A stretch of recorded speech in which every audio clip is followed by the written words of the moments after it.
we have a crisis in the world, tremendous crisis, and also crisis in our consciousness, in us.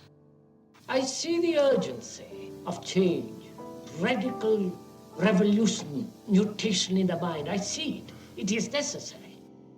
There is complete quietness of the mind, and that which is silent has vast space. Only then that which is nameless comes into being. This is Urgency of Change, the Krishnamurti podcast.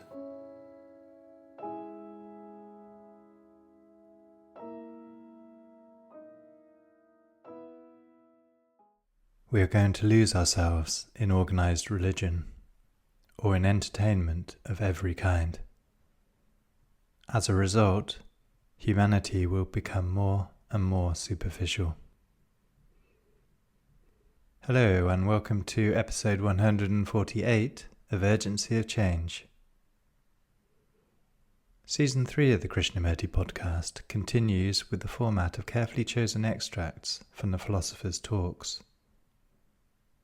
Each weekly episode focuses on a theme explored by Krishnamurti, and the aim is to represent his different approaches to these universal topics.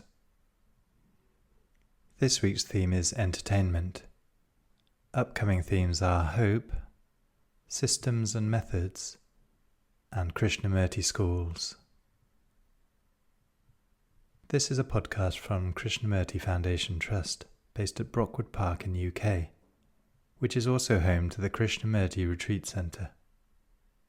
Situated in the beautiful countryside of the South Downs National Park, the Krishnamurti Centre offers quiet retreats for those wishing to inquire into themselves in light of Krishnamurti's teachings. Please visit krishnamurticentre.org.uk for more information. You can also find daily Krishnamurti quotes and videos on Instagram and Facebook at Krishnamurti Foundation Trust. If you enjoy the podcast, please leave a review or rating on your podcast app, which helps our visibility. This week's episode on entertainment has 4 sections. This first extract is from Krishnamurti's first talk in San Francisco 1973, titled, "This is Not Entertainment." I think most of us are used to being entertained through literature, through cinema, poetry, and various forms of expression in the art. And unfortunately, we also want to be entertained religiously.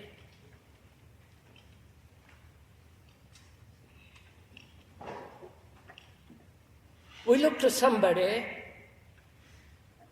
to tell us what to do,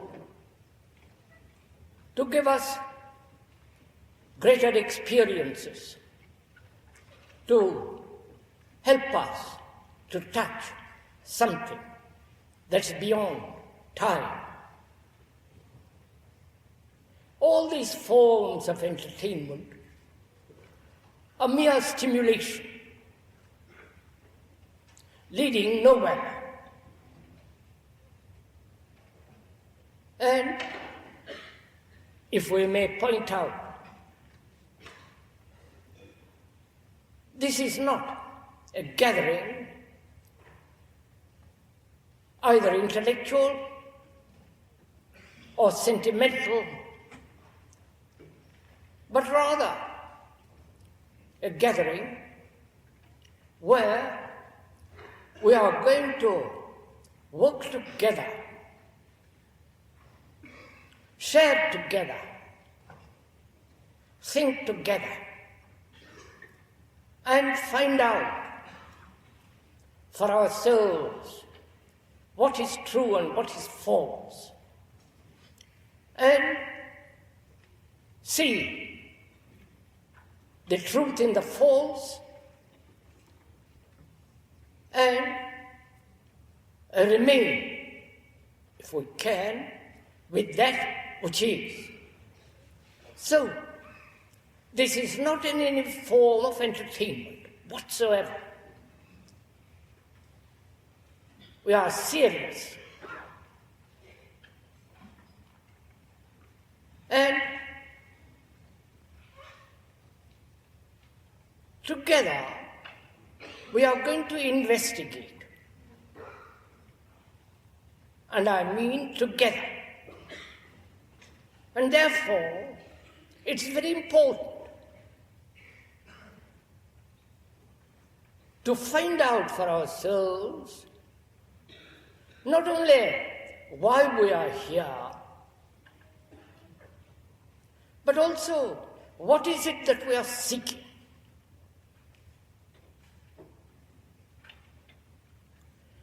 And we must establish between you and the speaker the relationship in which communication is possible.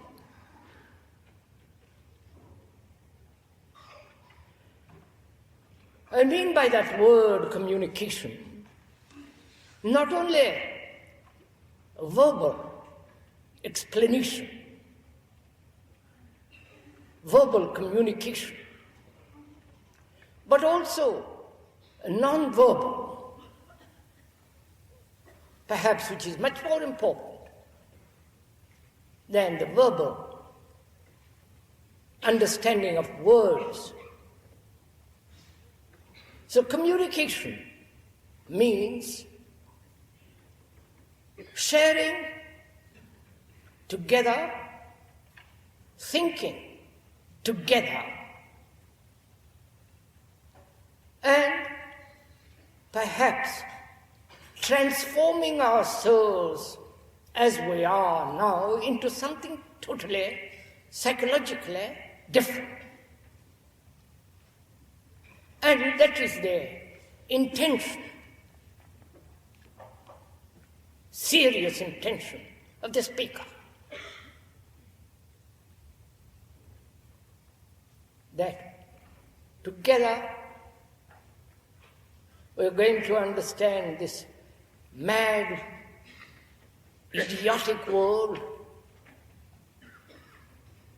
the horrors that are going on, the brutality, the violence, the national divisions, wars, and the religious divisions. Together, we are going to investigate these problems: violence, fear, pleasure, what it means to be religious, and what are the implications of meditation. So, from the beginning, I think we should understand that we are not dealing with any philosophical system. Philosophy, if one looks up a dictionary, means the love of truth. Not an abstract truth invented by the intellectuals and the philosophers, but the truth that is expressed in daily living.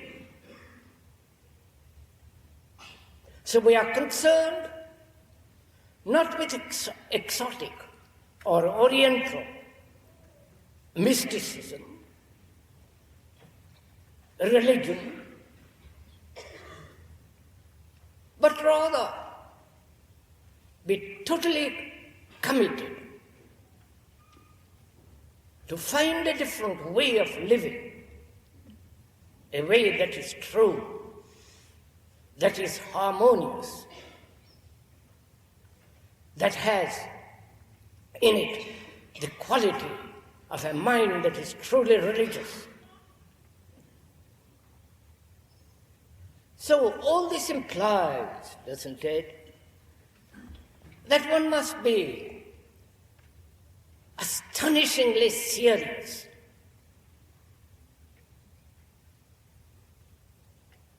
Which means that every form of entertainment, every form of being told what to do, or given a new system, or try to find out through the speaker some reality beyond time and so on. If you are expecting any such form of entertainment, I'm afraid you will be disappointed. Because we are going to concern ourselves with what is actually what is now, and see if it is possible to transform totally, psychologically, inwardly, the whole structure of our condition.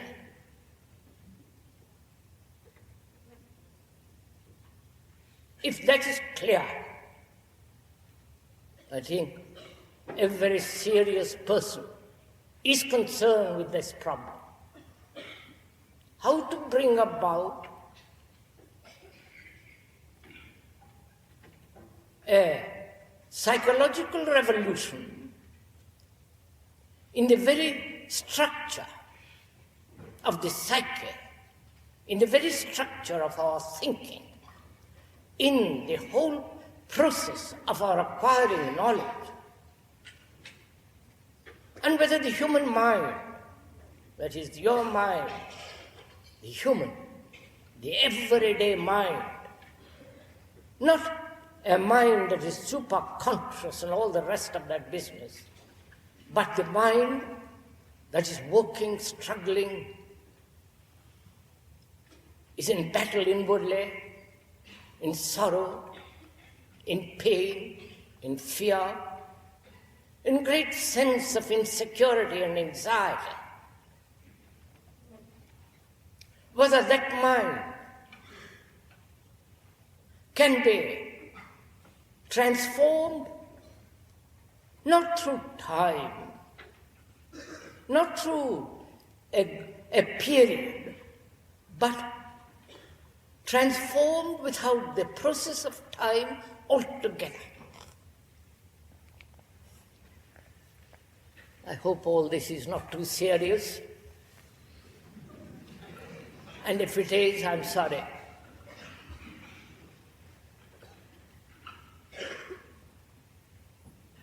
Because you say, I've been to India, Europe, here, for the last 40 years or so, perhaps more. And one sees, if one is observant, how everything is deteriorating, not in the technological world, but in the world of human relationship.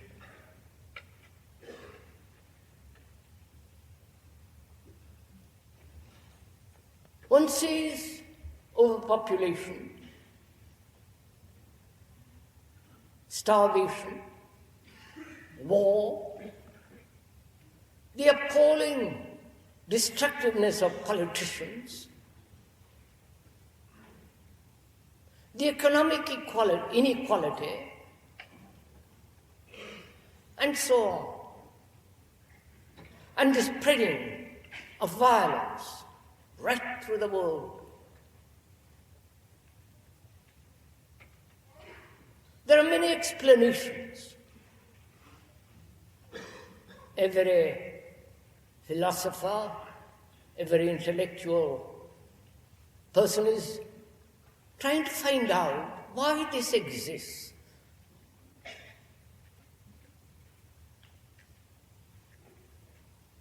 Why human beings, not only in this beautiful land, and it is a beautiful country, it's America. Every country is beautiful. But the people on it are rather strange.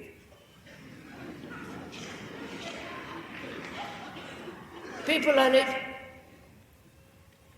are violent, superstitious, full of their own prejudices, opinions, inventing new systems of government and philosophies and religions,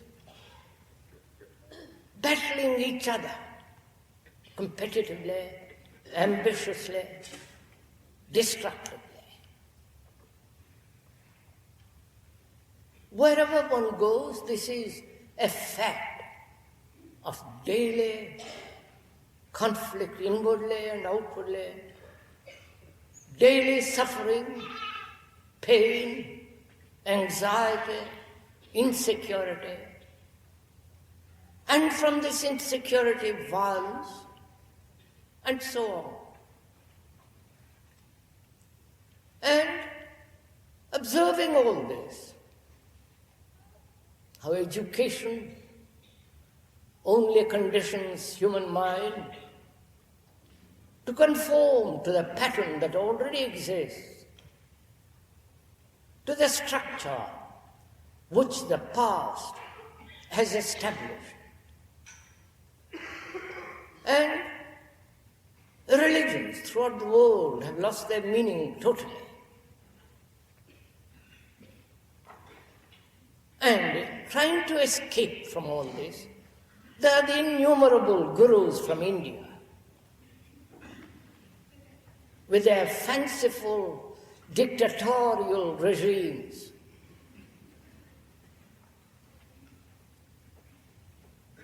You know what is happening in this country, perhaps better than I do.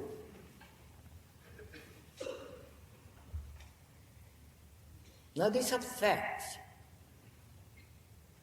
What can the human mind, your mind, do with all this?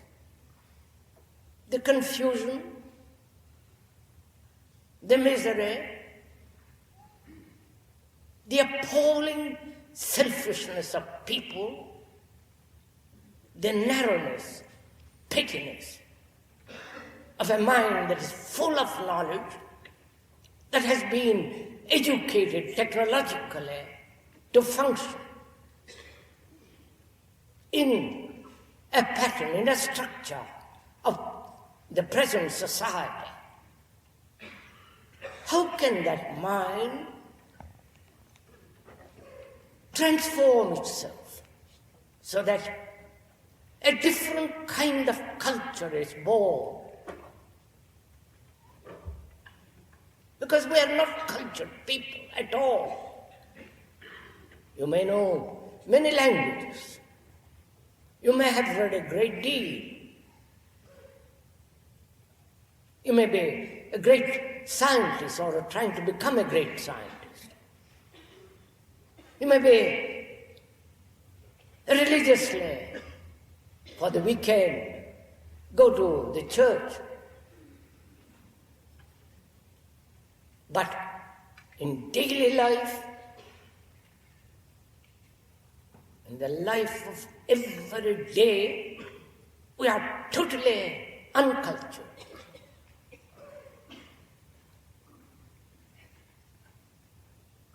And observing what is going on in the world,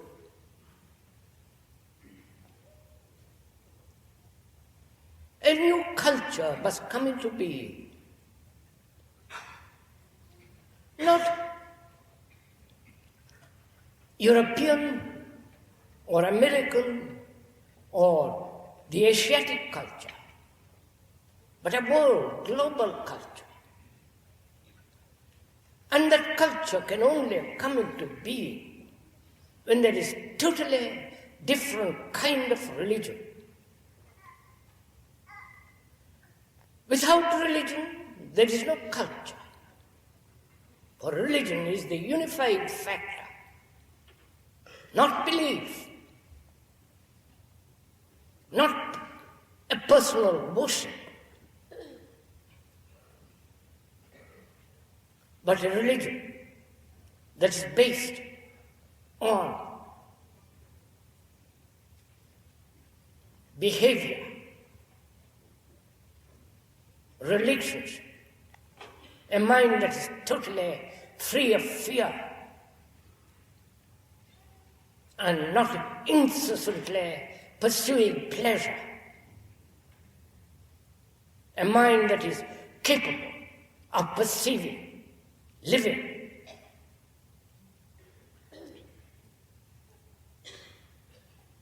a quality of mind that is totally attentive of what is true.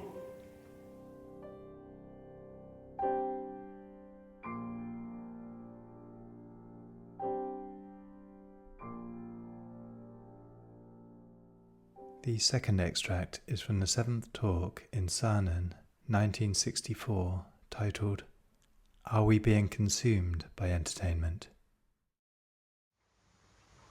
One sees what is happening in the world. The computers, the electronic brains, automation, and various forms of mechanical activities are going to give man more and more leisure.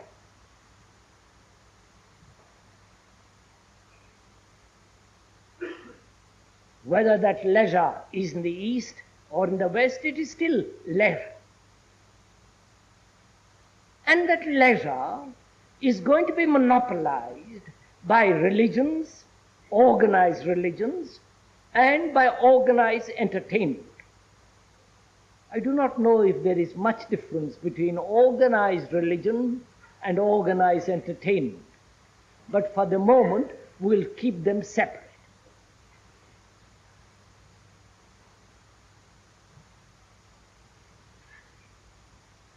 When man has leisure, he has more energy.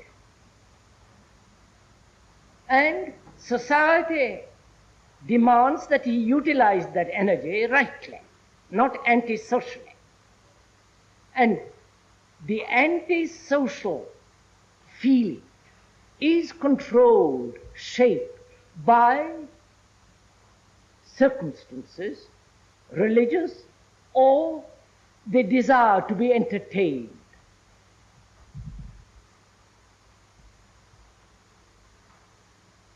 And this leisure is going to give man more energy, much more energy. Either he is going to lose himself in organized religions, or lose himself in entertainments of every kind, or, which is another form of entertainment, lose himself in literature, in art, in music. So that he becomes more and more superficial. He may read all the books in the world and try to understand the intricacies of thought, of theology, of certain facts and truths in literature. But it will still be an external thing. And so also, obviously, religions, entertainment. And religions assert that they are seeking more and more the inward things of life. But that those organized religions demand belief, dogma, rituals, conformity, and all the rest of it, which we all know. So, unless one is very much aware of all these conditions that are inherent in modern civilization,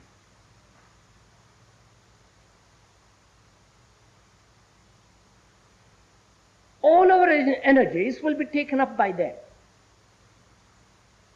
consumed by them. And our activity will remain very, very superficial. We shall have conflicts, we shall have various battles within ourselves, with people, with society, all the rest of it will follow. But what we're trying to say is that every form of human endeavor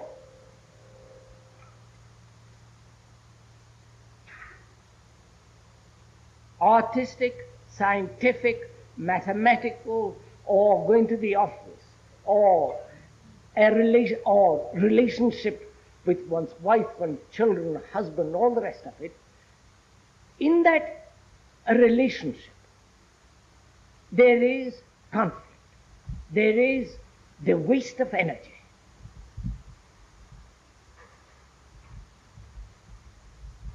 And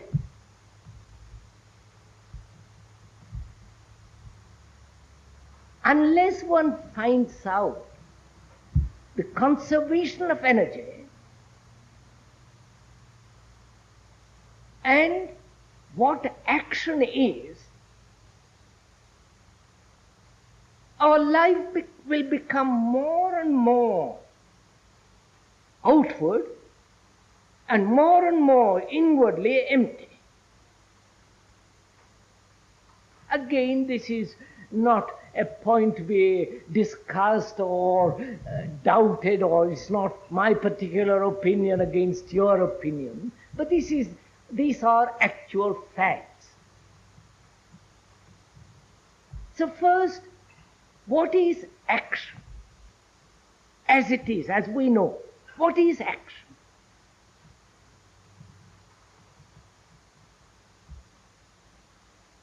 All our activity has subtle or obvious motive, either of reward or fear, or of gaining something. Our action is always an adjustment to a pattern, to an idea, an approximation to an ideal. That's all we know of action.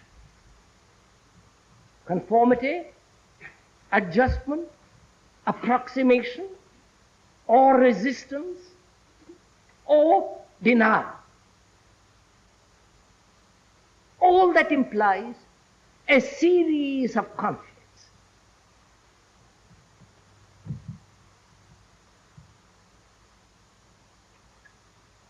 As we were saying the other day,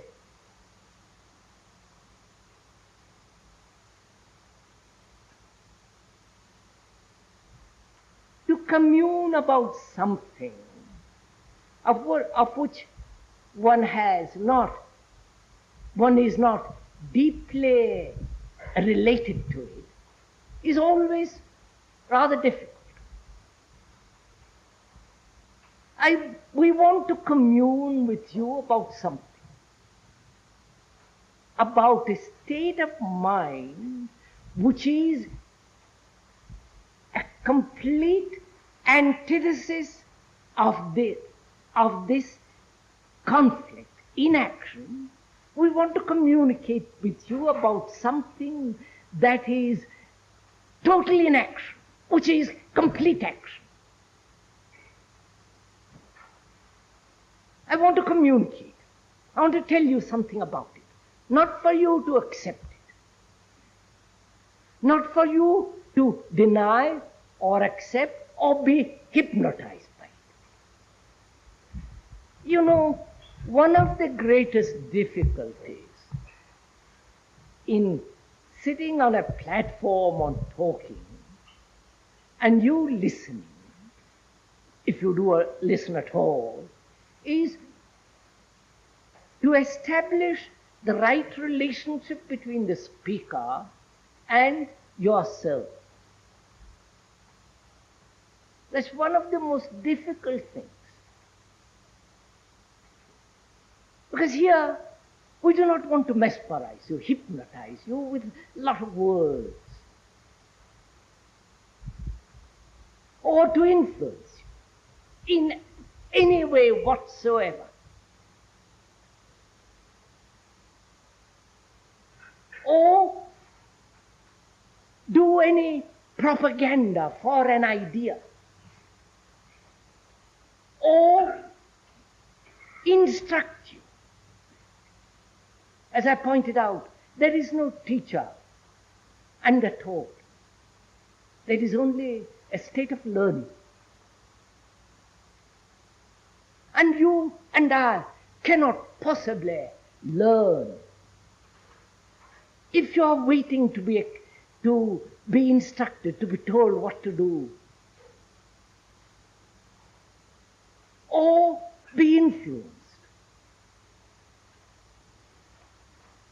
So, we are not influencing, doing any propaganda, trying to assert anything whatsoever for you to accept or reject. We are not dealing with opinions or the truth of opinions. We're just stating facts. You can observe them, look at them, or not look at them and deny them. So we both of us have to establish the right relationship so that there is a communion which is not intellectual but really a total perception of a fact which we both are looking at. It is not my point of view which you are looking, or my opinion, or my experience. I have no opinion, experience, or assertion. I'm merely pointing out. And for you and me to look at that demands a communion of real appreciation of the fact. We are not communing with each other, but we are communing with the fact, which is entirely different.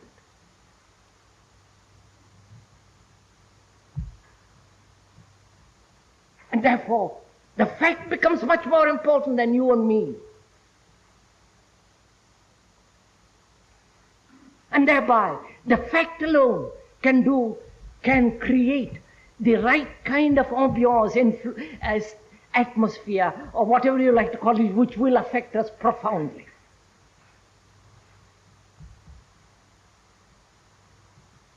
So, it seems to me that to listen to that stream, to the whisper of those trees, to listen to one's own thoughts and feelings becomes extraordinarily important when we are considering the fact and not the idea or the opinion about the fact.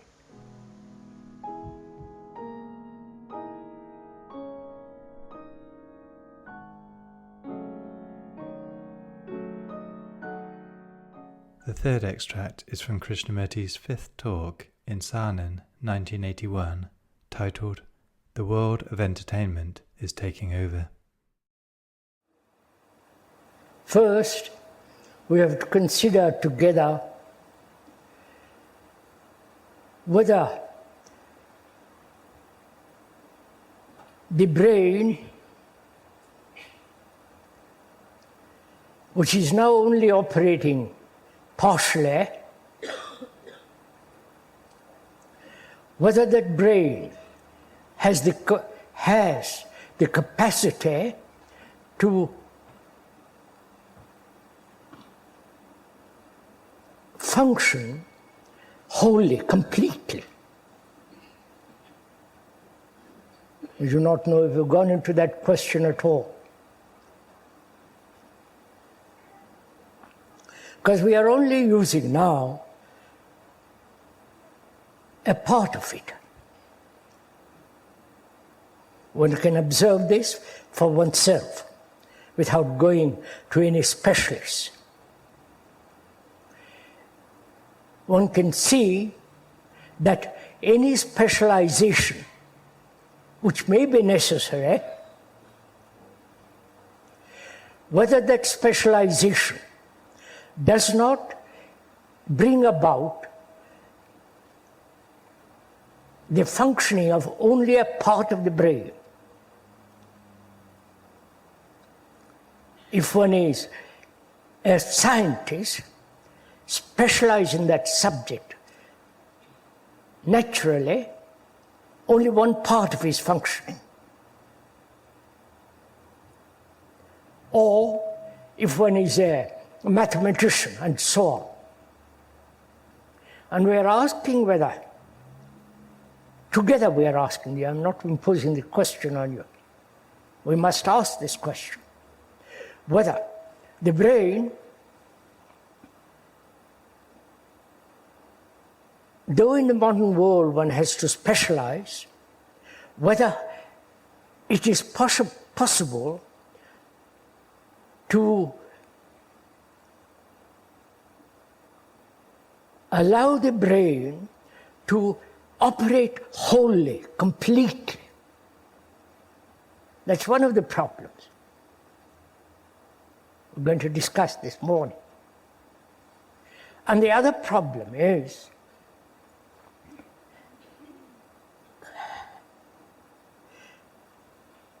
what is going to happen to humanity, to all of us, when the computer, which can outthink man accurately, much more quickly, rapidly, and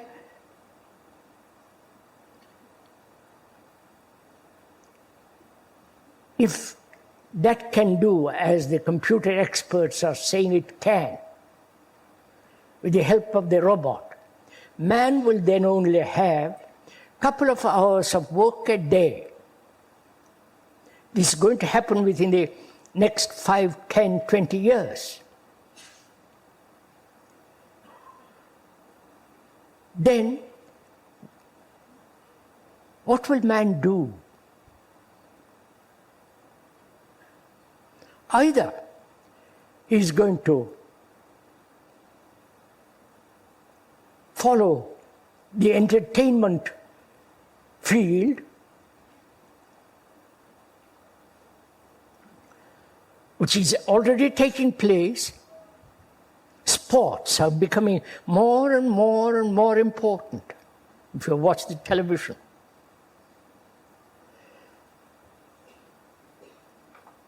Entertainment, different forms, football, all that is happening. And also religious entertainment.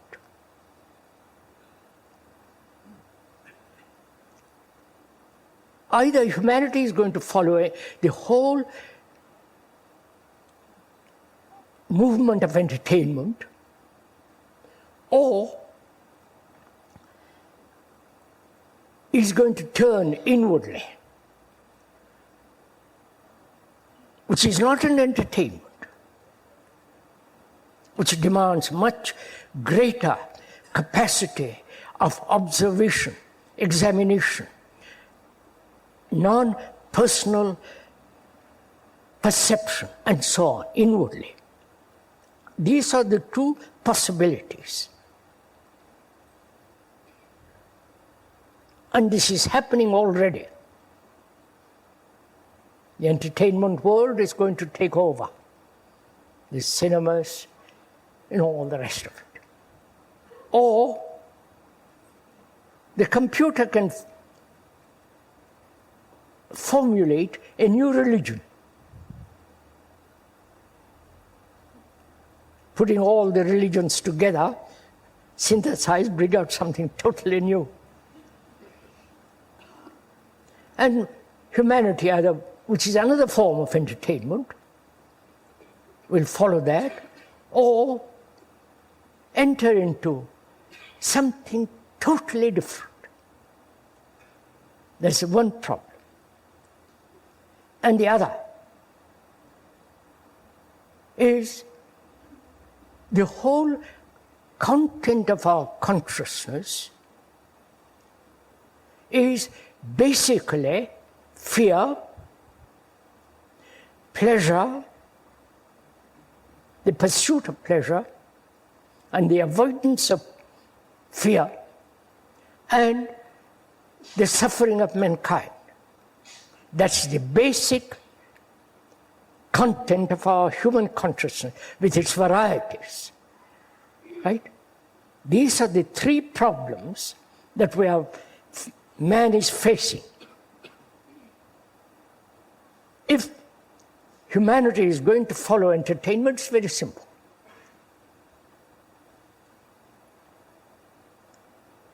And one hopes these gatherings are not a form of entertainment. And also, whether the brain can be totally free so as to function wholly. Because any specialization, any following a certain path, certain groove, certain pattern, must inevitably make the brain function partially and therefore limited energy. I hope we are thinking together about all this. And we live in a world of specialization. Engineers, physicists, surgeons, carpenters, the whole mechanical world, and also specialization of a particular belief, of a particular dogma, rituals. They're all specializations. And those certain specializations which are necessary, like surgeons, carpentry, and so on, whether that in spite of that specialization, whether the brain can function completely, wholly, not partially, and therefore have tremendous energy.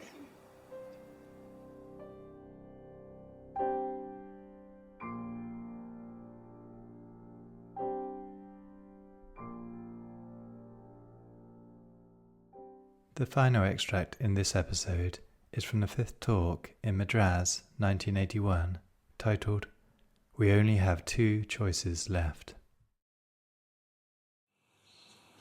Thought, as we said, has created extraordinary things. The whole technological world.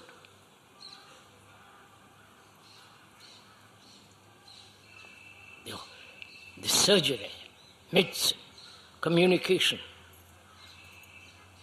going to the moon, and so on. And also thought has created war and all the material to kill man. Thought has also written marvelous poems. I was just reading Keats, the Ode to the Nightingale. Marvelous poem. But it is put into verse by thought. The pictures, the architecture, the temples, and what is inside the temples, inside the churches, all created by thought. So thought in the world, in the physical world, at certain areas, has brought benefit to man. At other areas, it's destroying man. That is knowledge. And this knowledge, which we have acquired through our senses, and therefore connected with the brain, this knowledge man acquired is now being transferred to the computer. I do not know if you are aware of all this. The computer can do everything that man can do.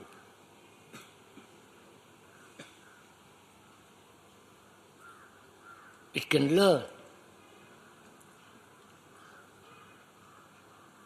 It has been programmed as our brain is programmed to be a Catholic, to be a Protestant, to be a Hindu, to be a Buddhist. You understand all this? Of course, if you pay, your brain is programmed. Whether you like it or not, you have to observe it. Otherwise, you won't call yourself Hindu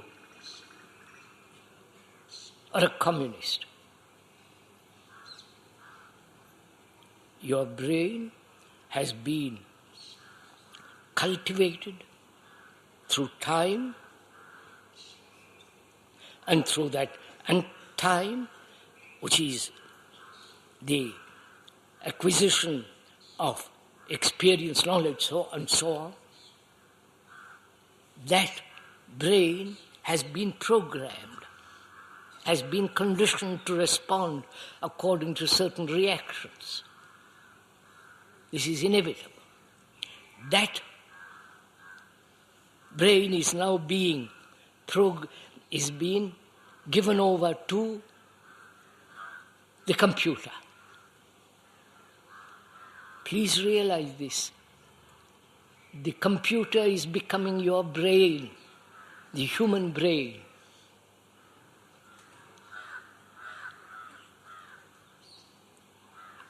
The computer plus the robot are already operating in manufacturing things, like cars. All kinds of things are happening. In about 10, 15 years, you'll be unemployed.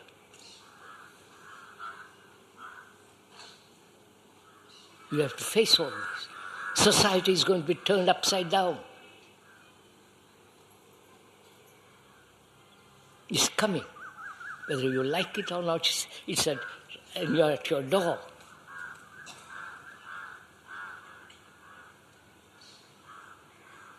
Do you understand the seriousness of all this? I wonder if you do. That your brain, which has been so extraordinarily capable, suffered innumerable sorrows,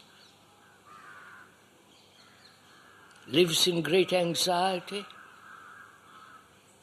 frightened, insecure, the whole psychological world, which is the result of thought.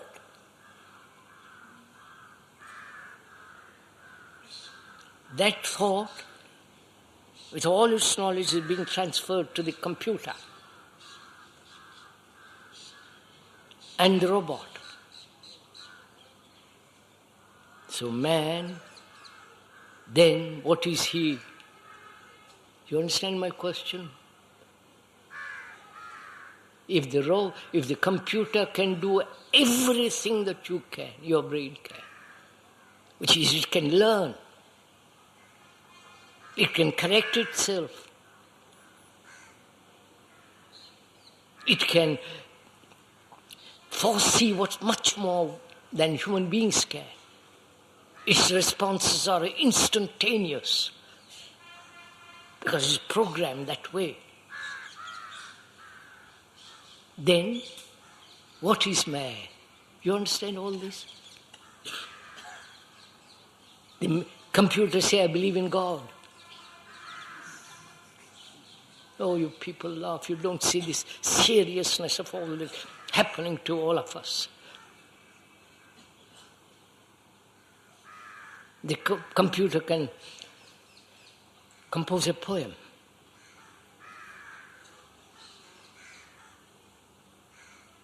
Can compose. Can diagnose better than any doctor. You understand? And then one asks, what is man? What are you?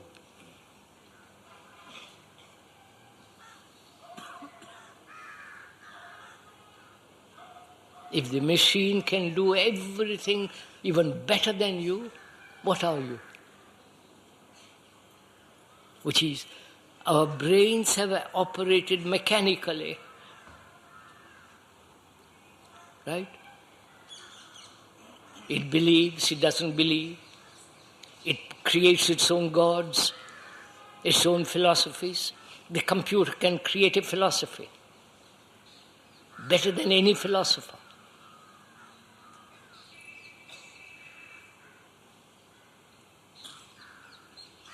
So, what have we left? You understand my question?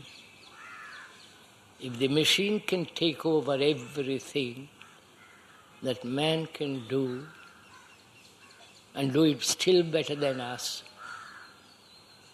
then what is a human being? What are you?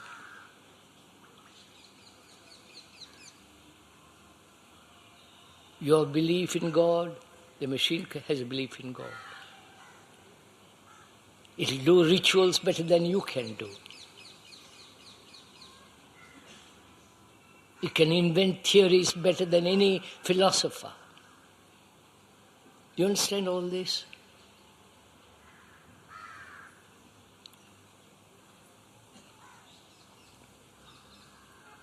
So what have we left? What we have left is our psychology, our psychological world. You understand?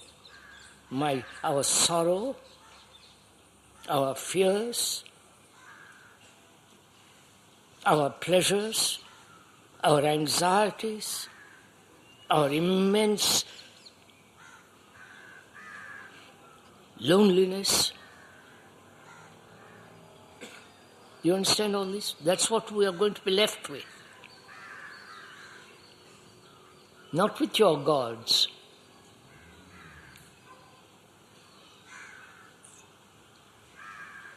The gods have been invented by man, by thought.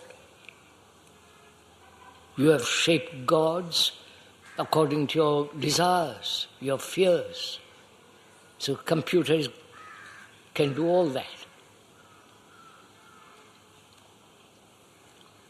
So what we are going to be left with is time.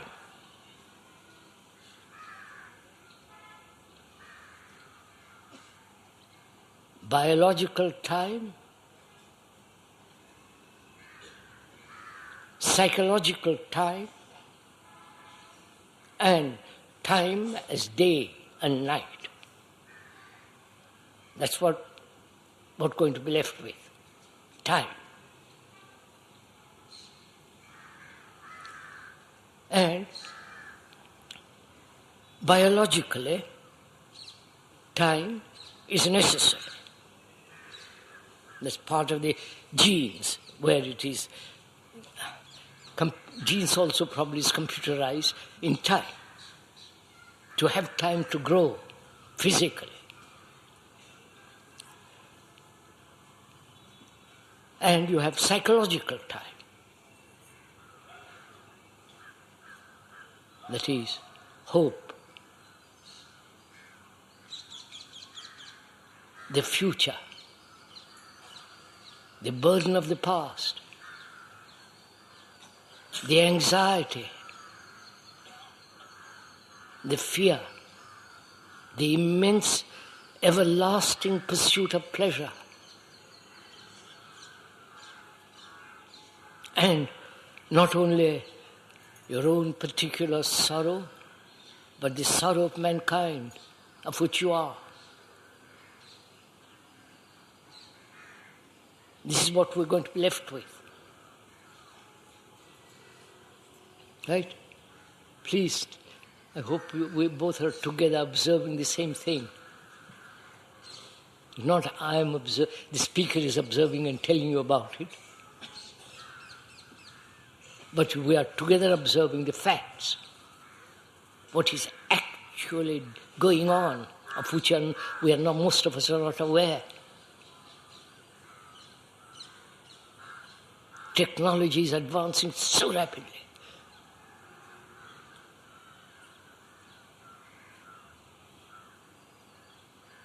And everything that we human beings are doing now, going to the office from 9 to 5 or for the next 50 years,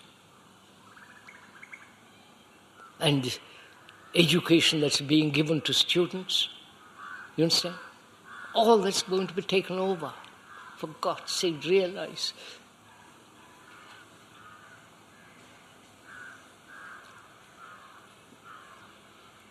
So, we are going to be left with all our senses. Senses which create, which is the center of the brain, and our senses either deteriorate gradually because we are incapable of using them anymore, because we are only pursuing pleasure. You are following all this? And so we have to find out what time means. Right? There is the biological time, psychological time, time by the sun set and sunrise, the new moon and the full moon. So the three times, biological, psychological, time by the watch.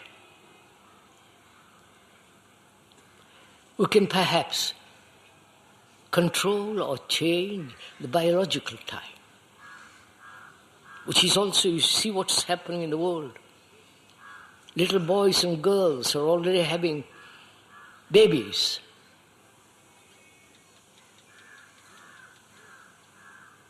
Deformed, because their wombs are small. I don't know what you're all doing.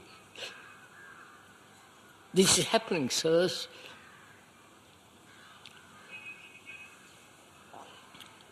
And there's a psychological time. You can't do anything about the chronological time. You can perhaps get up earlier, go later to bed. But you have only one factor, that is psychological time. That time is the movement of thought in consciousness. You don't agree with me, see it for yourself. Consciousness is made up of its content, right? The computer has its conscience.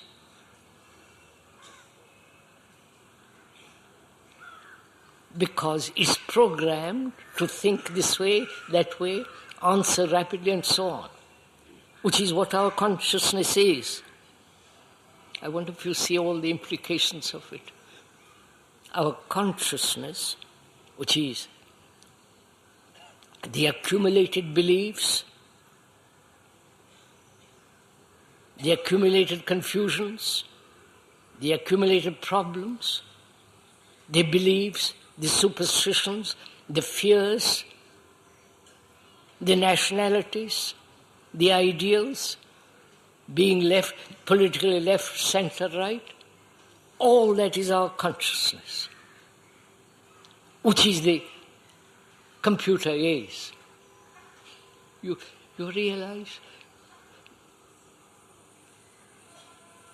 So, what are we going to do with our life? You understand? Either because we have time, leisure, and all the trouble which we taken out to go to factories, work.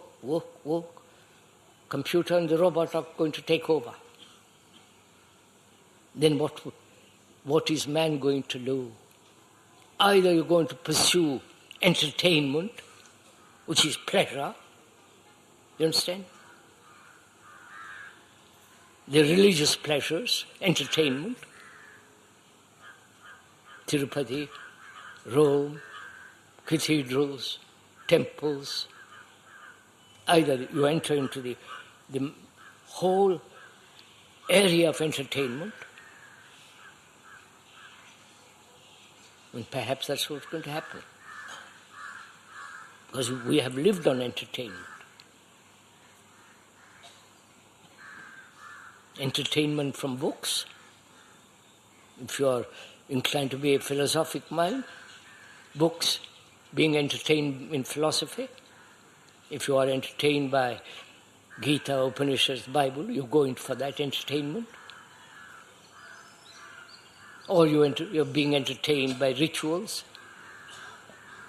the mass, the temple worship, all that's going on, which is all entertainment. Or you turn inwardly.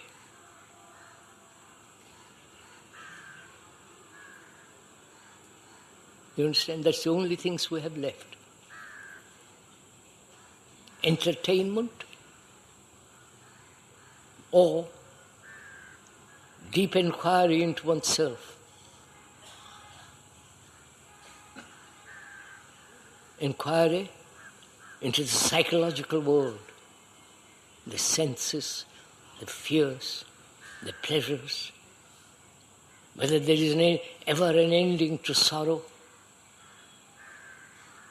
What is love? You understand? Whether what death means.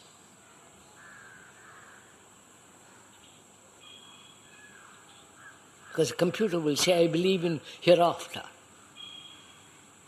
You understand what I'm saying?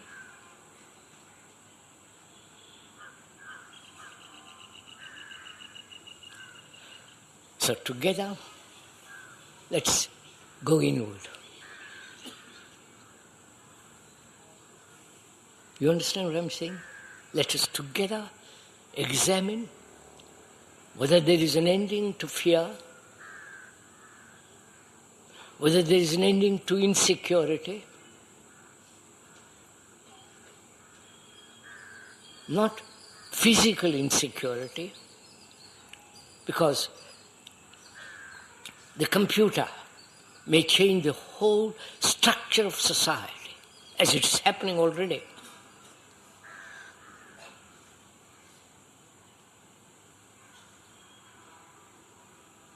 So we have only two things left to us: entertainment or going deeply into the world of the psyche and going beyond.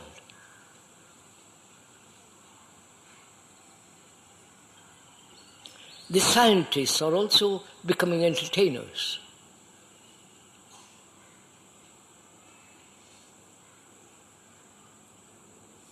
Like the priests.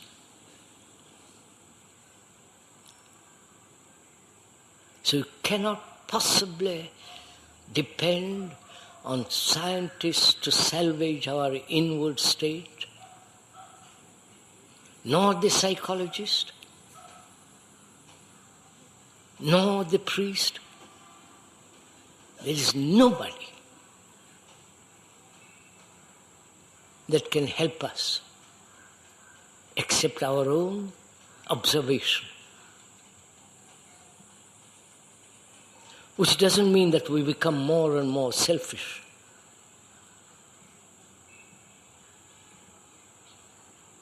We are examining the human consciousness, the human brain. Your brain is not yours. It's the brain of humanity. because it has lived millions and millions of years.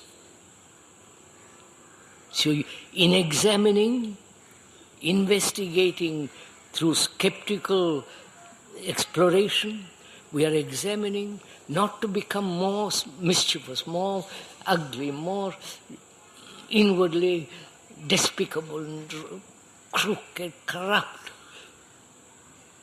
We are examining so that the brain, with all its activity taken over by computer, then we are investigating nature, whether thought, which has created the psyche, whether that thought, which is time, can stop.